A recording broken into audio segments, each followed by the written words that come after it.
Nay, tingnan mo tong balita. Oh, ano yan, anak? Nanalo tayo ng loto, Nay! Mayaman na tayo. Oo, Nay! Teka lang, ipopost ko to. Nanalo kami ng loto.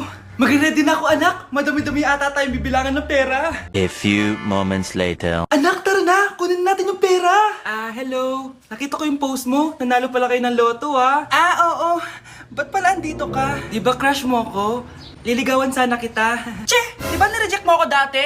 Peperahan mo lang ako eh. Hoy, lalaki ka! Alam ko na balak mo. Porket nanalo kami ng loto, jujuwain mo na tong anak ko? Hindi ko naman po peperahin yung anak nyo. Ay, oo, Mari. Hindi naman peperahan ng anak ko yung anak mo. Oh, ba't nandito ka? Makikipag-close sana ako sa'yo kasi magiging bilang ka na ng anak ko. Ay, tiilan nyo kami. Peperahan nyo lang kami. Lumayas kayo dito. Nabasa niyo na ba yung balita? Mali daw yung lumabas sa loto. Kayo yung panalo. Kami yung nanalo. Mayaman na tayo! Hindi kami yung panalo. Nay, magiging mahirap na tayo ulit.